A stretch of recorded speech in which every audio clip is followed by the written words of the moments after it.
오늘은 지난 시간 이어서 행복을 말하라는 제목으로 함께 말씀의 은혜를 나누도록 하겠습니다. 5월이 되니까 온 이 산천에 철쭉꽃이 확 피었습니다. 지내가면 드림로드라고 지내 이 산 위를 쭉 이어져 가는 그런 등산도 아니고 산보할 수 있는 그런 길이 있는데 곳곳에 철쭉이 확 피어 있어요. 너무 아름답고 요즘 철쭉의 색깔들이 다양해져서 그런지 더 아름다움이 더하다 이런 생각이 들었습니다. 그런데 올해 조금 아쉬운 거는 뭐냐면 그 철쭉꽃 가운데 일부가 몽우리만 이렇게 있고 이게 확 피지 못한 몽우리들이 있는 거예요. 이 몽우리를 피지 못하다가 갑자기 날씨가 더워서 그런지 그냥 그게 그대로 그냥 싸그러지고 마른 이런 철쭉 그 꽃으로 확 피지도 못한 채 시들어버리는 그런 안타까운 모습도 볼 수 있었습니다. 어디를 가든지 철쭉이 지금 뭐 곳곳에 있잖아, 그죠? 철쭉. 왜 철쭉이 꽃을 확 피지 못한 채 그 봉우리로만 그냥 남아 있다가 싸그러지는지 참 안타까운 마음을 갖지 않을 수가 없습니다. 그걸 보면서 우리 행복도 좀 그런 것 같다 이런 생각이 들어요. 사람들은요 전부 다 행복하기 원하는데 이 봉우리는 다 있어요. 우리 성도들 자체가 봉우리처럼 행복의 꽃을 피우고 싶어서 봉우리는 이렇게 맺혀져 있는데 이게 어느 순간에 확 피어서 행복을 누려야 되는데 봉우리만 이렇게 매달려 있는 채 있다가 제대로 한번 피어보지도 못한 채 행복을 맛보지 못한 채 살아가는 사람들이 적지 않이 많은 것처럼 보입니다. 여러분, 우리는 모두 행복을 누리려고 애쓰잖아요. 그냥 행복해 보려고 뭐 이것도 해보고 저것도 해보고 뭐 애쓰고 밤낮으로 정신없이 돌아다니면서 소망하는 게 뭡니까? 좀 행복해졌으면 좋겠다. 이런 마음이 우리 마음속에 가득 차 있잖아요. 그럼에도 불구하고 이게 이 몽우리가 확 열려서 꽃을 피지 못한 채 있어버리면 안타까운 것처럼 행복하려고 이 땅에서 하나님의 행복을 주시려고 작정하시고 우리를 부르시고 하나님의 자녀 만들어 주셨는데 이게 몽우리가 확 피지 못한 채 그대로 머물러 있다가 그냥 제대로 한번 행복을 누리지도 못한 채 인생을 마친다면 얼마나 안타까운 일이고 답답한 일이 되겠습니까? 그래서 이게 몽우리들은 있는데 피지 못하는 이 철쭉꽃처럼 우리 신자들 가운데는 이게 몽우리 신자들이 많이 있는 게 아닌가. 이 철쭉꽃 신자들이 많아야 되는데 왜 이게 몽우리까지는 이렇게 자랐다가 그 다음에는 더 피지 못한 채 그냥 더위에 뭐 강한 햇빛에 의해서 그냥 시들어버리고 녹아지는 것처럼 그렇게 되니까 안타까운 것. 우리 자신의 행복의 삶을 통해서도 그렇게 느껴진다고 생각이 들어요. 왜 우리가 행복하기를 다 원하면서 행복을 다 누리지 못하는가? 제가 마스크 쓰는 게 습관이 돼가지고 미안합니다. 이게 벗는 것도 잘 안 되네. 왜 그런가? 왜 성도들이 행복하기를 원하는데 행복하지 못할까? 이 코로나 때문 아닌가? 이런 생각도 해보지만 제 마음속에는 예수 믿는 것이 행복이라는 그 사실을 모르고 교회 생활하는 사람들이 혹 있는 게 아닌가. 예수 믿는 것 자체가 행복인데 행복을 찾으려고 주님 앞에 나왔는데도 불구하고 행복을 예수 믿고 난 다음에 한 번도 제대로 경험하지 못한 채 교회는 나왔는데 삶의 모든 부분들은 세상의 믿기 전의 모습 똑같은 모습으로 사니까 이게 몽우리가 꽃을 제대로 못 피워보는 것처럼 그렇게 답답하게 신앙생활을 하는 게 아닌가 그런 생각을 하게 됩니다. 여러분, 이 시대에 가장 중요한 키워드, 중요한 단어 중에 그 중에 한 가지는 행복이에요. 어느 시대보다 이 시대에 사는 많은 사람들의 행복을 추구하지만 누릴 만한 모든 환경은 주어졌지만 그러나 행복을 진짜 누리는 사람은 많지 않기 때문에 그래요. 불행한 사람들이 너무 많다는 말입니다. 제 친구 목사 정경 목사님 둘째 딸이 트위치를 하는데 트위치는 그 영어로 하는 유튜브입니다. 그렇게 여러분 이해하시면 돼요. 그 영어로 이제 방송을 한 지가 몇 년이 되었는데, 최근에 미국에서 트위처들을 위한 시상식에 가서 상을 하나 받았어요. 여러 상 중에 상을 하나 받았습니다. 아마 한국의 트위처 중에 처음으로 받은 상이 아닌가 싶어요. 이 개인 방송을 하면서 몇 년 사이에 그렇게 상을 받는다는 것은 쉬운 일이 아닌데, 그래서 이 딸이 이제 북유럽도 돌아다니고 그다음에 미국도 돌아다니고 오라는 데마다 가서 이제 여러분 유튜브를 보시면 그 방송하는 사람이 둘이 셋째리 붙어서 같이 방송도 하잖아요. 그 방송을 하면서 몇 달을 지내다가 얼마 전에 들어왔습니다. 그런데 이 딸이 하는 말이에요. 전부 다 돈도 많이 벌고, 여러분도 잘 모르지만 트위처들의 유튜버들의 그 잘하는 사람들은 얼마나 돈을 많이 버는지 연예인이거든요. 잘생기고 예쁘고 노래도 잘 부르고, 사람들이 막 한번 트위치를 실시간 방송하면 수천 명, 수만 명, 수십만 명이 그 방송에 들어온단 말이에요. 여러분 생각해 보세요. 설교하는데 전 세계 20-30만 명이 동시에 예배에 참석한다 생각해 보세요. 이게 말이 되는 일입니까? 그런 일들을 겪는데도 불구하고 방송이 딱 끝나고 난 다음에 그들의 삶 속에 들어가면 행복해하는 사람 한 사람도 본 적이 없대요. 사람들은요, 행복을 찾으려고 온갖 애쓰고 노력하고 하는데 정작 나는 정말 행복하다, 이 행복에 겨워서 너무너무 행복해서 감사하고 이렇게 살아가는 사람들이 많지 않다는 겁니다. 여러분, 불행하게도 교회가 하나님의 자녀인 우리들이 행복한 삶을 보여주지 못한다면, 세상에서 불행을 겪던 사람들이 교회에 혹시 여기 행복이 있지 않는가, 교회 그렇게 나왔다가 예수 믿는 사람들 속에, 얼굴 속에, 삶 속에 행복이 전혀 없는 것을 보면 실망해서 다시 세상으로 돌아가지 않겠습니까? 그래서 하나님께서는 우리를요, 하나님 자녀 삼으시고 우리에게 먼저 행복을 주시고 난 다음에 이제 너희들이 행복을 전하는 사람이 되라 하는 사명을 우리에게 주셨어요. 이걸 다른 말로 해서 빛과 소금이 되라는 거예요. 행복의 빛을 발하고 행복의 소금의 맛을 내는 그런 인생의 삶을 살라고 우리에게 사명을 주셨습니다. 진해 가면 주기철 목사님의 고향이 있는 그 진해 웅천에 웅천교회가 있습니다. 제가 몇 차례 그 교회를 갔었는데, 그 교회 가면 교회 표가 너무 좋아요. 그 표가 뭐라고 되어 있냐면 행복의 문이 열립니다. 이 교회 들어오기만 하면 행복의 문이 열려진다는 거예요. 표가 너무 아름답고 좋잖아요. 야, 정말 멋있다 이렇게 생각했는데, 목사님 한 분이 그 표를 보면서 야, 너무 멋있다, 너무 잘 정했다, 나도 카피하고 싶다 이랬더니 그 교회 담임 목사였던 오성환 목사님이, 아이고 목사님들, 저도 남의 거 카피했어요.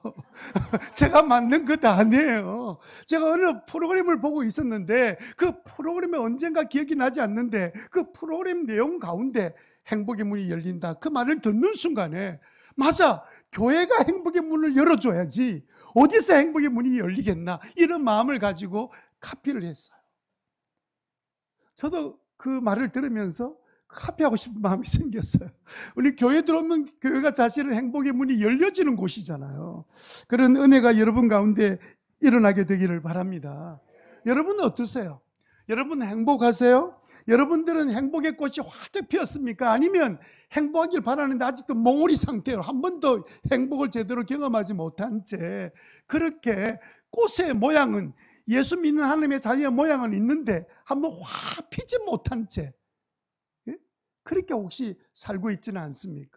또 여러분 가운데는 야, 맞아, 인생을 사는 동안에 이렇게 행복한 적이 없어, 행복에 겨워서 하나님 이것만으로도 충분해요, 더 이상 안 부어주셔도 좋아요, 이럴 만한 그 행복에 넘치는 그런 고백이 혹시 여러분 가운데 계시나요?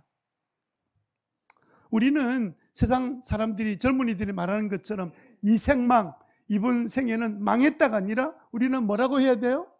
이생찬, 이번 생에는 찬란하다, 이렇게 고백하는 것이 우리 하나님의 자녀된 우리들의 고백이었겠죠. 그것 때문에 하나님이 죄 가운데 있었던 우리를 불러서 하나님의 자녀 삼아 주셨잖아요. 예수님의 십자가의 보혈을 통해서 우리를 깨끗게 하시고 하나님의 은혜 가운데 우리를 불러주신 그 하나님은 우리를 행복하게 만들어주시는, 행복의 권원 되시는 우리의 아버지 되심을 믿습니다. 사람들은요, 사람들의 얼굴이나 나타난 모습을 통해서 평가를 해요. 아, 예수 믿는 사람 보니까 정말 하나님은 행복해 하시는 분이시구나. 그런데 전혀 우리의 얼굴 속에 행복이 보이지 않는다면, 혹시라도 우리 집안에 믿지 않는 가족들이 보면서 믿기는 믿는데 뭐가 그렇게 부럽지를 않아, 뭐 이렇게 돼버린다면 우리는 주님께서 우리를 부르시고 행복한 삶을 주신 그 사명을 이루지 못하게 되지 않겠습니까? 주님은요, 정말 우리 예수 믿게 하신 것을 행복하게 만들려고 우리를 부르신 줄 믿습니다. 하나님의 자녀된 것만큼 행복한 일이 어디 있어요? 그래서 이스라엘이여, 너희들은 행복자로다. 너희들처럼 구원받은 백성이 어디 있느냐? 우리는 그런 구원을 받았단 말이에요. 그래서 우리는 늘 이 사명, 행복의 사명을 가지고 살아가는 저와 여러분 되시기를 바랍니다. 하나님만이 우리 행복의 권원이 되심을 믿습니다. 그러면 어떻게 하면 우리가 이 행복을 정말 경험하고 행복을 누리는 삶을 살아갈 수 있겠습니까? 지난주에 우리는 행복에 대한 이야기 첫 시간 우리가 말씀을 함께 나누면서 뭐 하라고 우리가 행복하려면 뭐 해야 되죠? 이거 믿는 거 맞나? 이게 왜 이러지? 한 주간 내내 이 인생을 이거 힘들게 만들어가지고 그래도 하루에 한 번이라도 보라고 이렇게 만들어 드렸는데, 아, 섭섭해요. 이거 앞에다가 딱 붙여놨다가 오늘 제목은 행복을 말하라. 지난 시간에 우리는요, 행복을 믿어라. 왜? 예수 믿을 때 하나님의 자녀로 우리를 만들어 주시면서 하나님이 우리에게 주셨던 일은 뭐냐면, 이제 너는 구원받은 내 자녀 행복한 사람이다 라는 것을 우리에게 말씀해 주셨어요. 그 첫 걸음은 뭐냐면, 그 말씀을 우리가 믿어야 돼요. 믿어야 하나님이 그때 역사하시는 거예요. 안 믿는데 하나님이 역사하시나요? 예수님도 고향에 가셨다가 안 믿으니까 아무 일도 행하지 않으셨다. 믿지 않는 사람에게 역사를 행하지 않고 믿는 자에게 역사를 행하는 것이 하나님의 방법이에요. 여러분들이 행복을 믿으시기 바랍니다. 내가 원래부터 태어날 때부터 행복했던 자가 아니라 내가 누구를 믿었기 때문에, 누구의 자녀가 되었기 때문에 그래요. 그래서 우리에게는 이미 하나님이 행복하도록 주셨는데, 우리가 행복을 다른 데서 찾고 있으니까 행복을 누리지도 못하고 경험하지 못한 채 그냥 멍우리처럼 살고 있지 않습니까? 예? 그래서 여러분, 우리가 여러분들 예수님이 나의 구주로 확실히 믿는다면 우리는 행복도 믿어야 돼요. 너무 이거는 뗄 수 없는 거예요. 그래서 행복을 믿는다면 두 번째, 오늘 우리가 해야 될 일은 뭐냐면, 믿는다면 말해야 합니다. 행복을 말하라. 시작. 오늘 설교 제목은 뭐예요? 네, 행복을 말해야 돼요. 우리가 믿는다면 말해야 돼요. 여러분, 그 믿지 않으면 말이 나오지 않습니다. 믿으면 말이 나오고, 말이 나오는 순간에 하나님께서 그것을 받으셔서 그 행복을 우리가 누리도록 길을 열어주시고 행복의 문을 열고 들어갈 수 있도록 인도해 주시는 분이 우리가 믿는 우리의 하나님의 아버지 되심을 여러분 기억하게 되기를 바랍니다. 행복의 문을 여는 열쇠는 어디에 있느냐? 우리의 말이 있습니다. 말이 행복을 여는 열쇠다. 여러분 꼭 기억하게 되기를 바랍니다. 그럼 우리가 만약에 그러면 예수는 믿기는 믿는데 행복하려고 우리에게 주셨는데도 불구하고 행복을 말하지 않으면 우리는 어떤 인생을 사느냐? 첫 번째 우리가 생각할 것은 2% 모자라는 삶을 살게 돼요. 어디서 많이 듣던 말이죠. 늘 2% 부족한 삶. 여러분, 이게 2%란 단어는 롯데칠성 음료회사에서 이 이름을 사용해서 히트를 쳤던 음료수입니다. 제가 오늘 다 하나씩 드렸으면 좋겠는데 그냥 오늘 눈으로 보시고 여러분, 이게 칠성 그 롯데칠성의 음료회사가 다 이렇게 만들 때 우리의 목마름을 잘 표현해서 히트를 친 거예요. 여러분, 우리가 목마르다는 갈증을 언제 느끼는 줄 아세요? 우리의 몸의 수분이 2% 모자라기 시작할 때부터 갈증을 느낀대요. 우리 원래 몸에 있는 수분의 양이 있는데 거기서 2% 부족해지면서 목말라, 목마름이 시작된다는 거예요. 느낀다는 거예요. 여러분, 우리가 행복에 목말라하고 행복에 고파하고 행복에 그 행복에 젖어 살기를 간절히 원하는데 그게 행복의 그 2%의 부족한 상태에 있을 때 그때 무엇이 우리를 행복하게 만들어 줄까요? 또 설교 잘 못 듣고 또 가게 나가서 또 2% 사과 마실라. 뭐 그런 잠깐 목마름을 해결하지만 행복의 목마름을 해결한 건 아니에요. 돈이, 세상의 지위가, 인기가 우리의 행복의 목마름을 채워주는 음료수가 아니에요. 여러분, 수많은 연예인들이요, 이 외로움을 견디지 못해서 돈도 있고 인기도 있고 좋은 집에서 살고 있음에도 불구하고 마약에 손대다가 스스로 목숨을 끊는 사람들이 얼마나 많습니까? 제가 조금 전에 예를 든 것처럼 많은 사람들이 추종하고 따르는 그 티처들이 행복한 사람이 없는 삶, 그들에게 속에는 하나님이 안 계시니까 행복할 리가 없지요. 그런 인생을 살지 않습니까? 왜 우리가 행복을 말하지 않으면 늘 2% 모자라는 목마르는 행복에 목마른 삶을 살 수밖에 없을까요?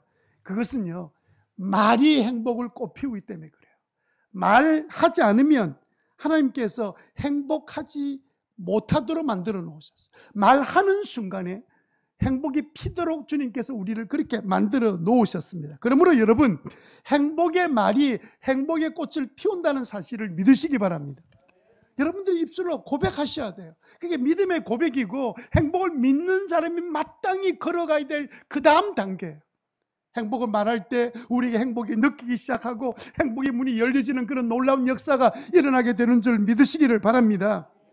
하나님은요, 행복을 만들어 놓으시고 행복을 누리도록 말을 만들어 주셨어요. 그래서 하나님께서 천지를 만드시고 난 다음에 하신 말씀이 뭡니까? 보기에 좋았더라. 우리를 만드시고 뭐라 그러셨어요? 보기에 힘이 좋았더라. 하나님은 우리 보실 때 너무 행복해 하셨어요. 그것을 말로 표현하셨습니다. 우리에게도 말로 표현할 때 행복의 문이 열린다는 사실을 주님께서 계획해 놓으셨습니다.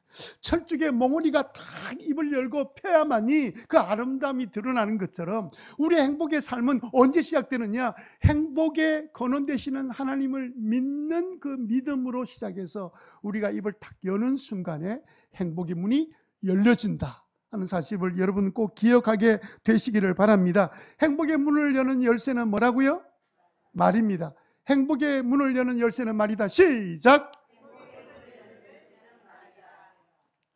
네, 잠언 18장 20절 말씀 우리가 같이 한번 읽어봅시다. 시작!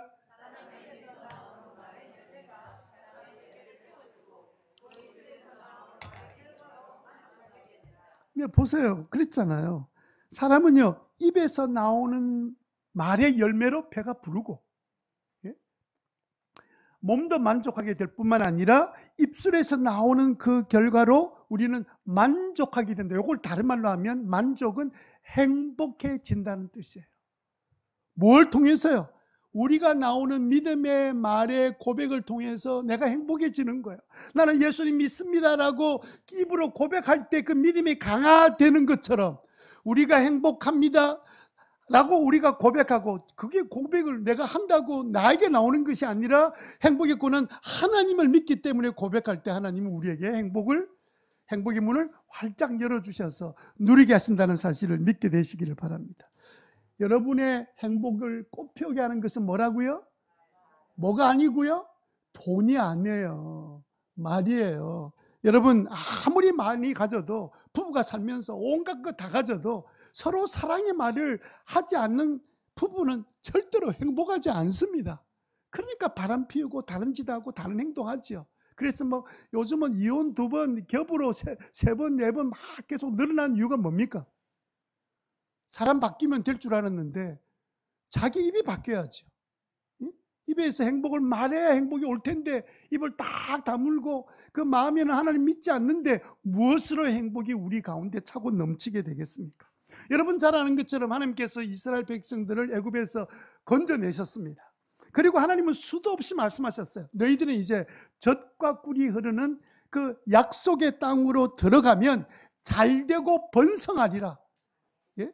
행복이 넘치는 삶을 너희들이 살 것이라 이렇게 미리 말씀하시고 그들을 데리고 가셨는데, 출애굽하자마자 하나님께서 그 모세를 통해서 뭘 했습니까? 가나안 땅에 정탐할 수 있도록 12명의 정탐꾼을 보냈습니다. 12명이 돌아와서 그 중에 대다수인 10명이 말하기를 젖과 꿀이 흐르는 비옥한 땅은 맞아요. 그들이 열매를 가져왔거든요.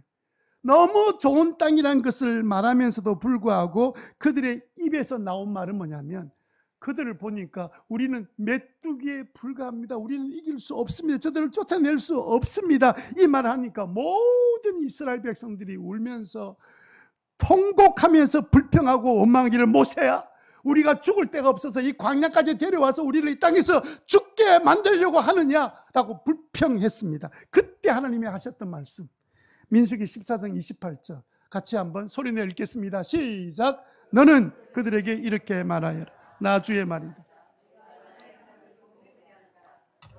아니, 들리는 말한 그대로 내가 반드시 너에게 하겠다. 내가 들은 대로 반드시 하겠다. 하나님께서 자기 삶에 맹세를 하셨어요. 나는 반드시 이렇게 할 것이다. 너희들이 한 말로. 그래서 10명의 정탐꾼과 원망했던 이스라엘 백성들은요, 젖과 꿀이 흐르는 가나안 땅 구경도 못하고 메뚜기처럼 되어서 광야에서 다 죽고 말았습니다. 여러분, 우리 말대로 하나님이 행하셔요. 우리 말대로 하나님이 행하십니다. 시작. 여러분, 우리 인생 가운데 가장 중요한 것이 우리의 말이란 말이에요. 이 말을 따라서 하나님이 행하신다고 우리에게 약속하고 계시지 않습니까? 우리의 행복도 언제 피기 시작하느냐, 행복의 문이 언제 열리느냐, 우리의 입에서 행복을 말하기 시작할 때 열리게 된다는 사실을 믿으시기를 바랍니다.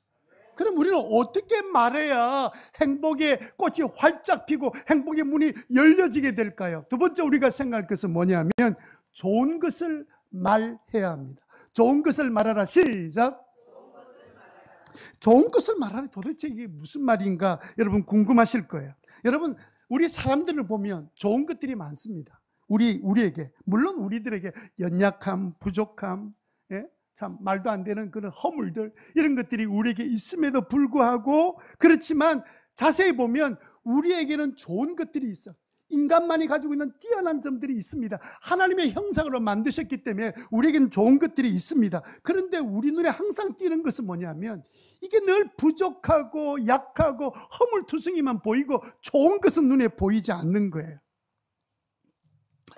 제가 A4 용지 2장을 붙여가지고 가지고 나왔는데, 여러분에게만 보여드리겠습니다. 뭐가 보이는지 한번 말씀해 보시기를 바랍니다. 뭐가 보이나요? 예? 뭐가 보여요? 네, 검은 점이 보였죠. 여러분, 이 점이 A4 용지 이 크기에 비하면 얼마쯤 될까요? 얼마 안 되겠죠? 작은 거죠. 종이의 깨끗하고 하얀 부분은 눈에 안 들어오고, 제일 먼저 들어온 게 뭐가 들어왔어요? 처음부터 들어오는 거예요. 전부터. 그러니까 여러분, 종이를 100으로 계산하면 하얗고 좋은 깨끗한 부분의 95%고 까만 것은 5%밖에 되지 않아요. 그런데 우리는 95%는 말하지 않고 뭐만 말하는? 5%만 말하는 우리의 착각 속에 살아가는 삶을 우리가 지금 살고 있는 거예요. 그래서 여러분, 우리에게 좋은 점 95%를 보고 말하라는 거예요. 그 좋은 것 말하라는 거예요. 그런데 우리가 말 안 해야 될 5%를 계속 말함으로써 연약함, 부족함, 허물 이런 걸 말하면서 그걸 허물을 붙들고 실험을 하니까, 해야 될 것은 말하지 않고 좋은 것은 말 안 하고 안 좋은 것들만 말하는 것을 가르쳐서 우리는 이걸 뭐 한다 그래요? 지적질한다 그러잖아요. 그런 결과로 말미암아 우리에게는 행복이 사라지게 된 거예요. 왜 우리는 행복하기 위해서 좋은 것만 말해야 됩니까? 그 이유는요, 하나님께서 그렇게 말하라고 하셨어요. 하나님의 명령이에요. 여러분, 오늘 읽었던 본문 히브리서 10장 24절에 보면 뭐라고 된 줄 아세요? 그리고 서로 마음을 써서, 애를 써서 해야 될 일은 뭐냐면 사랑과 선한 일을 하도록 뭐 하라고요? 격려하라고요. 이 선한 일, 사랑의 일을 하도록, 이 말을 조금 다르게 표현하면 사랑의 말, 예? 선한 말, 좋은 일을 말하도록 격려하게 될 것을 주님께서 요청하셨어요. 여러분, 선한 일, 사랑의 일 가운데 가장 쉬운 것이 말하는 거예요. 돈이 들어요, 안 들어요? 돈 하나도 안 들잖아요. 시간이 많이 걸려요, 안 걸려요? 땀 흘릴 필요 있어요, 없어요? 하나님께서 우리에게는요, 정말 좋은 것 말하도록 미리 말씀해 주셨어요. 게다가 주님께서 뭐라고 말씀하셨습니까? 너희들의 입에서 나오는 대로 나는 그대로 행할 것이다. 약속의 말씀까지 주셨어요. 좋은 것 말하면 좋게 된다는 거예요. 좋지 않은 거 자꾸 이야기하면 여러분 고쳐집니까? 자꾸 잘못된 것 허물투성이 말하면 고쳐지더냐고요. 하나님은 우리 보고 마음을 써서 좋은 일을 말하라고 말씀하셨어요. 5%가 아니라 95%를 말씀하라고 하신 거예요. 우리 보고 5%를 말하라 그러면 좀 힘들지 몰라요. 그런데 95%를 말하라 그랬으니까 어쩌면 쉬운 일이에요. 왜 우리는 격려가 잘 되는 잘하는 일, 선한 일, 95%나 되는 그 좋은 일을 말하지 않고 왜 하필이면 말 안 해야 될 5%를 말하게 될까요? 그 이유는요, 아마 제 생각에는 좋은 일하는 것, 잘하는 것은 기본이고 마땅한 일이기 때문에 잘 못하고 또 실수하고 또 그 부족한 부분들을 고쳐주면 더 좋아질 것이라는 우리의 생각 때문에 자꾸 그 일을 말하게 되는 거예요. 저는 그렇게 생각이 들어요. 그래서 우리 당군 할아버지 이후로 지금까지 열심히 부지런히 힘을 다해서 더 나가서 악을 쓰면서 잘못한 것을 지적해 오다가 조선시대에 와가지고 공자의 가르침을 따라 더욱더 우리들이 모두가 도사가 되었습니다. 무슨 도사? 지적질 도사가 되었어요. 지적질 도사가 사는 곳에 행복한 가정 아무도 없습니다. 불행이 막 차고 넘치는 거예요. 하나님이 행복을 주셔도 지적질하는 가정에는 행복이 없습니다. 사라져요. 그래서 하나님은 좋은 것 말하라. 너희들은 좋은 사람이 이미 되어서 좋은 것 말해. 이렇게 너희들의 행복해 줄 수 있어 말씀하고 계심에도 불구하고 우리는 지금 착각하고 있는 거예요. 잘못을 고쳐주면 더 잘하게 될 것이다 라고 이렇게 생각하는 거죠. 여러분, 이게 우리가 듣는 입장이 한번 되어보세요. 말하는 입장 말고 우리가 듣는 입장이 되면 격려가 돼요, 안 돼요? 안 되지요. 두 가지 문제가 생겨요. 첫 번째는요, 자꾸 지적질 당하면 나는 할 수 있는 게 아무것도 없어. 그래서 사람들이 생각으로 만나면요, 아이고 난 못해요, 나는 할 수 있는 게 아무것도 없어요, 이렇게 말하는 아이들이 아니고요, 어른들이 너무 많아요. 할 수 있다고 생각을 못하는 거예요. 아이들도요, 의외로 자녀들이 뭐라고 했냐면 하고 싶은 것도 없고요, 할 수 있는 것도 없어. 하도 지적질 당해서 그 야단만 맞아 놓으니까 잘할 수 있다는 것을 자기도 몰라. 95%나 있는데도 불구하고 그 5%의 말 때문에 얼마나 힘들게 사는지 모릅니다. 두 번째는요, 분노가 일어나는 거예요. 분노가. 여러분, 질문해 보겠습니다. 남에게 지적당하면 기분 좋은 분 손 들어보세요. 한 사람도 없습니까? 그러면 다시 묻겠습니다. 남에게 지적당하면 화가 나는 사람 손 들어보세요. 손 안 드는 사람 뭡니까? 그러면 뭐 기분도 안 좋고 기분 좋은 것도 아니고 화나는 것도 아니고 나는 아무런 무슨 말 하더라도 이제는 귓구멍을 다 막고 있기 때문에 아무런 감정이 없어. 뭐 그런 이야기 하는 겁니까 지금? 마지막 세 번째로 묻겠습니다. 지적당하면 기분이 나빠서 화가 나면서도 지적질을 하고 계신 분들은 손을 밑으로 내리시길 바랍니다.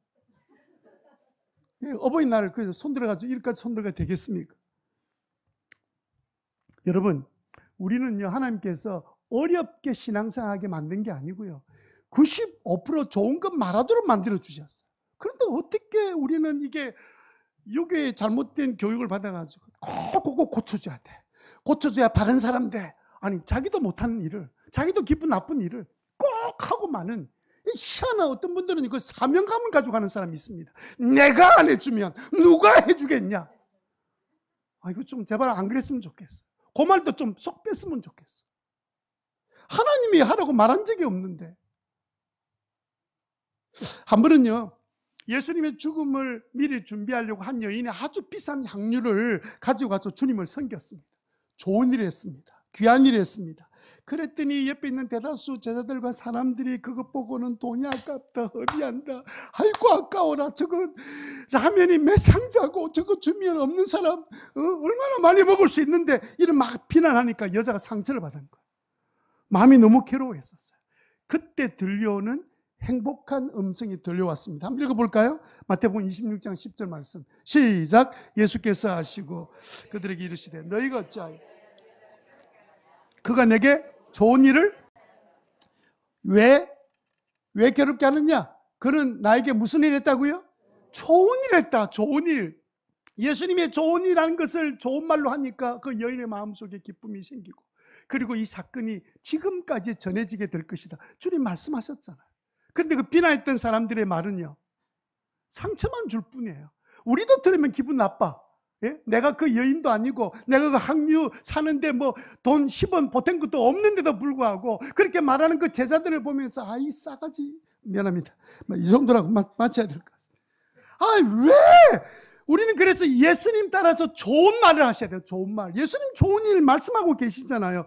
내 사랑하는 아내고 남편이고 내 사랑하는 자녀고 부모인데 왜 안 좋은 5%를 말해요? 좋은 거 95% 말해도 시간이 부족한데. 우리가 그렇게 말하는 은혜가 있게 되기를 바랍니다.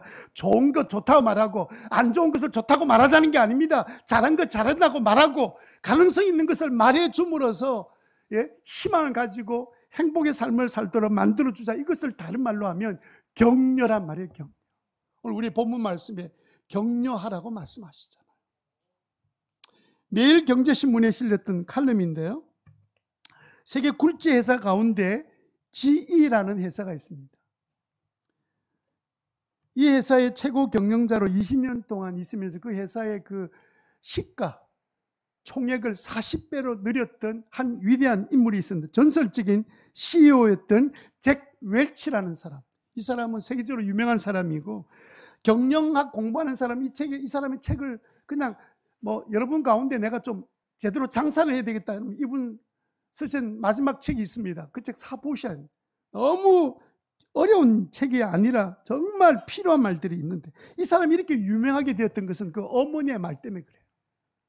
이 잭 웰치는 어릴 때 말을 더듬는 습관이 있어가지고 어릴 때 말을 자꾸 더듬으면서 말하니까, 잭 웰치가 어머니가 이렇게 말했습니다. 얘야, 네가 말을 빨리 못하는 이유는 네가 너무 똑똑해서 그래. 다른 사람보다 너 두뇌 회전이 빠르고 네 생각이 얼마나 빠른지 너 말이, 혀가 쫓아가지 못하는 거야. 이 격려의 말 때문에 더듬거리면서도 전혀 부끄럽지 않는, 나중에 용기를 잃지 않고는, 그리고 세계의 위대한 CEO가 되는 그런 사람으로 변화시켰던 것은 그 어머니의 말이에요. 그럼 우리는 어떻게 하면 이렇게 좋은 말을, 좋은 일인데 좋은 말을 할 수 있을까요? 간단하게 첫 번째는요, 95%만 선포하기로 여러분이 오늘 결심하셔야 돼요. 나는 95%만 말할 것이다. 5%는 말 안 해도 괜찮아. 5%밖에 안 되니까 나는 95%를 말할 거야. 선포하라고 말하는 이유는 뭐냐면, 혼자 있을 때라도 자기에게 말하라는 거예요. 좋은 일을 자기에게도, 잘하는 점, 좋은 점, 고마운 점. 언제까지요? 나의 말이 나의 믿음의 고백이 될 때까지 계속 선포하라는 거예요. 말은 씨와 같았어요. 자랍니다.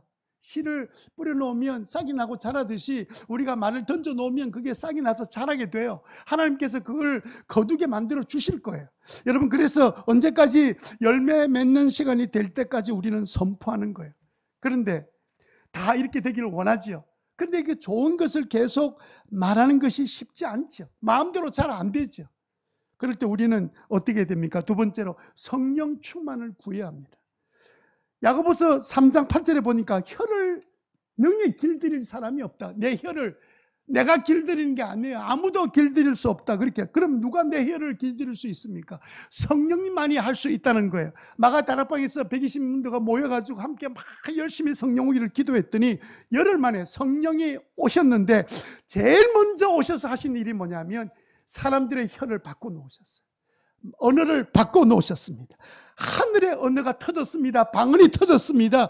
사람의 힘으로 길들이지 않던 그 혀를 성령께서 길들여 놓으신 거예요. 여러분의 혀를 길들일 분은 내 자신도 아니고 그 누구도 아닙니다. 성령님만이 하실 수 있다는 사실을 믿으시기를 바랍니다. 그래서 여러분, 좋은 말 하는 것 결심으로만 하면 안 됩니다. 내 의지가 안 돼요. 우리 조상들은요, 믿음은 어섭지만 우리의 약함을 알았습니다. 그래서 그분들이 만들어 놓은 말이 뭐냐면 작심삼일, 막 악을 쓰고 참으니까 3일까지 가더라. 그래서 여러분, 우리 선조들이 주일과 주일 사이에 수요 기도회를 만들어 놨어요. 우리나라만 있는 줄 알았더니 외국에 가도 수요일날이나 목요일날 기도회 모임이 있어요. 왜 옛날에 조상들이 만들었냐면, 우리는 작심 며칠밖에 안 간다고요? 3일, 주일날 말씀 듣고 막 행복을 말하자, 행복을 믿어야지 막 이래놓고 3일 지나면요, 온데간데 없어져요. 근데 3일날 저녁에 와서 막 기도하면 성령께서 우리 마음속에 그 말씀이 기억나게 만드시고, 또 한 3일 막 지날 때 동안에 금요일 밤쯤 되면 그때 또 목장 모임 모여가지고 막 이렇게 또 말씀 나누다 보면 주일날이 이제 은혜롭게 받아지게 되는데, 이 징검다리를 제대로 안 짚고 건너오면 다 잊어버린 채로 와서, 그래서 목사가 필요하구나 그런 생각만 하게 만드는 고마운 성도들이 될 수밖에 없습니다. 그래서 여러분, 우리가 왜 모여야 됩니까? 세 번째, 우리는 서로 격려가 필요하기 때문에 그래요. 그래서 오늘 본문 10장 25절에 어떤 사람의 습관처럼 우리는 모이기를 그만하지 말고 서로 격려하여 그날이 가까이 오는 것을 볼수록 더욱 힘써 모입시다. 행복하려면 주일 예배 빠지면 안 돼요. 농담 아닙니다. 제가 주일 예배 빠지고 행복한 사람 본 적이 없어요. 여러분, 왜냐하면 우리는 서로 격려가 필요하거든요. 우리는 성도끼리 서로 얼굴만 봐도, 저는 여러분 얼굴만 봐도, 여러분들은 목사 얼굴만 봐도, 목자 얼굴만 봐도 그런 마음이 용기가 생기는 거예요. 나는 부족해도 주님의 은혜로 살 수 있을 것 같다, 그런 마음이 생기죠. 아유, 이렇게 손봐야 안 맞아요. 행복해지겠습니까 이거? 좋은 일 말하라 그랬는데. 우리가 서로 만나고 보면 우리 안에 소망이 생기는 줄 믿으시기를 바랍니다. 그래서 서로 격려하라고요. 기도의 힘이 필요합니까? 수요 기도 나와서 부족하지 막 기도하다 보면 우리 안에 그런 지탱할 힘이 성령께서 우리에게 주시는 거예요. 잠언 18장 21절에 죽고 사는 것은 어디에 달렸어요? 혀의 힘에 달렸다고요. 혀를 잘 쓰는 사람, 어떻게 혀를 잘 쓰는 사람? 좋은 일을 말하는 사람, 그 사람은 그 열매를 먹는데, 안 좋은 일을 자꾸 말하는 사람은 그 열매를 먹을 거다. 그래서 불행해지는 거예요. 세 번째로, 우리가 좋은 걸 말하기 시작하면 어떤 일이 일어나기 시작할까요? 세 번째는요, 행복의 문이 활짝 열립니다. 여러분, 문이 안 열려서 그렇지 문이 열리면 저절로 들어가게 돼 있어요. 행복의 문을 확 주님께서 열어주십니다. 행복의 삶이 시작된다는 거예요. 여러분, 우선 내가 좋은 거 말하면 누구부터 먼저 행복할까요? 말하는 내가 먼저 행복합니다. 그 말을 듣는 사람은요, 행복해요. 그래서 제가 아내한테 여보 당신 없으면 난 못 살아 이 말을 하면요, 얼굴에 약간 이렇게 벌어지는 걸 보여요. 여러분, 우리가 좋은 말을 할 때 행복해지고 듣는 사람이 행복해지고, 심지어는요, 좋은 것을 듣지 못했던 상대방이 행복의 문에 확 닫혀서 나는 이 세상 지긋지긋해, 살 게 없고 소망도 없어, 불행밖에는 얘기 없어, 되는 게 없어, 이렇게 했는데 갑자기 좋은 말을 들으면 이게 끽 소리는 나긴 나지만 행복의 문이 열리는 거예요. 다른 사람은 자동으로 확 열리는데 끽 하면서도 열려요. 그러면서 그 안에 들어가면서 행복을 느끼는 그런 은혜가 일어나게 되는 줄 믿습니다. 우리가 행복을 말하기 시작하면 행복의 문이 활짝 열리고 그 나라의 행복의 나라에 들어가서 순간마다 주시는 행복의 축복을 누리게 될 줄 믿습니다. 왜 좋은 것 말할 때 행복의 문이 열릴까요? 여러분, 그게 말이 열쇠이기 때문에 그래요. 행복의 문을 여는 열쇠는 유일하게 말밖에 없습니다. 그 앞에 돈 쌓아놔 보세요. 행복의 문이 열리는가? 뭘 갖다 놓을 거예요 그 앞에? 열쇠밖에 없어요. 말이 나는 열쇠가 우리를, 그래서 하나님께서 내가 말한 대로 해주겠다 말씀하셨어요. 민수기 14장 28절 다시 봅시다. 내가 맹세한다. 나의 삶을 두고 너희가 나에게 들리도록 말한 그대로 내가 반드시 그대로 행할 것이다. 여러분이 좋은 것 다음에 하나님은 좋은 것 주신다는 사실을 믿으시기를 바랍니다. 95%를 말았어요. 5% 말하지 마세요. 5% 말하면 5% 주님께서 행한 대로 그대로 주시겠다고 말씀하셨어요. 그날 가나안 땅에 들어가서 12명이 들어갔다가 돌아와서 10명이 그런 보고를 할 때 모두 울고 난리가 나는데 두 사람만이 정반대의 보고를 했습니다. 그들은 똑같은 상황을 보고 왔어요. 똑같이 그 가나안 땅에 젖과 꿀이 흐르는 그 과일을 메고 돌아왔습니다. 그런데 전혀 반대를 했어요. 반대하면서 두 사람이 이렇게 외쳤습니다. 우리가 젖과 흐르는 땅을 하나님이 주신다는 그 약속의 하나님, 그분이 우리와 함께 계시면 저들은 우리의 밥입니다. 그렇게 말했어요. 하나님 그대로 해주셨어요. 그래서 그들이 그 하나님의 말씀을 그대로 들은 대로 말하는 바람에 그들에게 어떤 역사가 일어났습니까? 두 사람은 젖과 꿀이 흐르는 가나안 땅에 들어가서 맛보고 뜯고 씹고 행복을 먹었습니다. 그래서 광고문이 그래서 나온 거예요. 따라합시다. 말대로 됩니다. 그래서 여러분, 제일 먼저는요, 나에게 행복의 문이 열려요. 두 번째는 상대방의 행복의 문을 활짝 열어주게 됩니다. 세 번째는요, 하나님은 약속한 대로 이루시는 분이시구나 하는 사실을 깨달아서, 이야, 제대로 믿고 고백하는 사람에게는 하나님이 행복을 주시는 분이시구나, 이 사실이 온 세상에 알려져서 불행한 영혼들이 돌아오는 역사가 우리에게 일어나게 되는 줄 믿습니다. 여러분, 그 이승미 집사, 개그우먼 이승미 집사 얼마나 욕쟁입니까? 그래서 이승미 집사가 회개하고 이 말씀 때문에 그 14장 28절 민수기 그 말씀 듣고는 충격을 받았습니다. 그래 회개하고, 지난번에 이거 말씀드렸죠. 회개하고 그 다음에 그 자녀들한테 이제는 내가 말한 대로 되니까 자녀에게 좋은 것 말을 하기 시작했는데, 최근에 그 아들이 방송에 나와서 나는 너무 행복해요. 연예인 가정에 자녀들이 행복하다는 말 듣기 그 쉬운 말 아닙니다. 예수 잘 믿는 가정이 됐어요. 뭐 때문에요? 좋은 것 말하기 시작했으니까. 말한 대로 역사하시는 하나님을 체험했기 때문에. 여러분, 내게 들린 대로 내가 반드시 행하리라, 그 말씀을 기억하고 이번 한 주간 동안 몇 프로의 말을 해야 돼요? 95%의 말을, 좋은 일을 말하기 시작하시기를 주님 이름으로 축원합니다. 진해 시찰에 우리 경남로에 있는 진해 시찰에서 파송한 베트남 선교사가 계시는데, 조인수 선교사라고 계세요. 이분은 진해 남부교회 출신인데, 이분이 안타깝게도 목회를 잘 하지를 못하셨어요. 이분이 여기저기 교회를 옮겨 다녔지만 적응을 잘 못하셨어요. 갈 곳이 없었습니다. 막 힘들어 하다가 어느 날 나중에 중국에 선교사로 가시는데, 주변의 목사님들이 조 목사님 목회를 잘 안 되니까 이제 선교사로 가나, 막 이런 생각들을 하고 있었습니다. 목회 잘 안 되니까 그 중국에 들어갈 때 그 사람들이 옆에서 막 격려하고 잘 도와야 되는데 그렇게 잘 못한 것 같아요. 그래서 중국 가서 선교를 하다가 중국에서 막 핍박이 막 강해지니까 결국은 이분이 선교지를 베트남으로 옮겼습니다. 그랬더니 진해 시절에 목사님들이, 아이고 조 목사님 이제 또 베트남 가시나. 이게 지금 좀 뉘앙스가 제가 잘 표현을 못해서 그런데, 누가 좀 잘하는 사람 없어요? 막 이렇게 하니까 이게 이분이 얼마나 힘들게 갔겠습니까? 그런데 어느 날 웅천교회 오성환 목사님 이야기를 두 번 하게 됐는데, 이 목사님이 조인수 선교사님을 적극적으로 후원하고 있었어요. 그래서 이제 시찰 목사님들이 궁금해서 다들 뭐 후원 안 하려고 하는데 어떻게 후원을 했느냐, 개인적으로 친하냐 막 이렇게 물었더니 이분 딱 한마디가 뭐였냐면, 조인수 선교사님은 탁월한 선교사의 은사를 갖고 계세요. 깜짝 사람들이 놀랐습니다. 뭐 말도 제대로 저렇게 못하는데 무슨 선교사의 은사가 있느냐 그랬더니요, 조 선교사님의 은사는 뭐냐면 무슨 곡이라도 들으면 기타로 치는 거예요. 무슨 곡이라도 막 치는데, 외국에 가서 설교 잘하는 선교사가 있으면 사람들이 모여드는 게 아니고요, 지적 수준이 낮아서 다 도망가 버려요. 그런데 자기들이 부르는 노래를 기타를 치면 사람들이 신기해서 막 모여드는 거예요. 베트남 가서 선교지 가고 중국에 선교지 갔을 때 놀라운 일이 뭐였냐면, 사람들이 막 모여드는 거예요. 모여들어. 다른 선교사들 가면 막 잘 가르치고 제자 훈련하고 막 이런 데는 사람들이 안 모이는데, 이 조선교사 가는 데마다 사람들이 모여가지고 함께 찬양하고 노래를 부르고 이러는데 기가 차게 기타를 치는 거예요.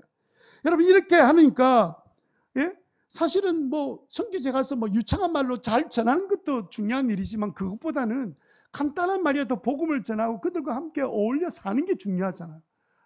그랬더니 교회가 세워지고 베트남에는 나라에서 공인하는 교회가 몇 개 안 되는데 이분이 정부로 공인한 교회를 베트남에 세웠어요. 사람들이 모이고 한국에서는 무능하면 베트남에도 무능한 줄 알았는데 웬걸요? 하나님께 주셨던 그 은사를 이 오성환 목사는 보고를 미리 이야기한 거예요. 목사님 괜찮습니다. 목사님은 선교사의 은사가 있어요. 하나님이 선교사를 보내려고 작정하셨는데 왜 여기 남아가지고 이렇게 고생합니까? 예? 은사대로 해야지. 이렇게 은사가 꼽히도록 만들어준 좋은 말로 선교사님이 사신 거예요. 현재 가서 남이 똑똑한 사람이 이루지 못하는 일을 이분이 가서 얼마나 잘 이루는지. 요즘은 그 지내시 자리에서 완전히 이분에 대한 생각이 싹 달라졌어요. 이분은 진짜 좋은 선교사다. 그렇게 귀한 선교사 찾기 어려운데 놀라운 일이다. 여러분, 다른 영혼의 행복을 주는 것은요, 우리가 좋은 말 할 때요, 그냥 안 좋은 이야기가 목구멍까지 올라오면 그냥 눌려버리세요. 잘 안 되면요, 그냥 가서 찐빵이라도 사 드시고 그걸 눌려버리세요. 예? 진짜 좋은 말 하세요. 아이들한테 좋은 말 해야 되는데, 이 아이들이요, 행복해져야 되는데 아이들은 하도 지적질을 당해가지고 할 수 있는 게 하나도 없고 하고 싶은 게 하나도 없어. 난 아무것도 못해요. 하고 싶은 것도 없어요. 이렇게 해서 우리 자녀들은 어떻게 되겠어요? 예? 특별히 우리 어버이날, 우리 부모님들한테 남은 생에 사시는 동안에 좋은 말로 부모님들을 위로해드리고 격려해드릴 때 부모님들이 행복한 남은 생애를 살지 않겠습니까? 여러분의 가정이 그런 행복을 말하는 그런 축복된 가정이 되기를 주님 이름으로 축원합니다.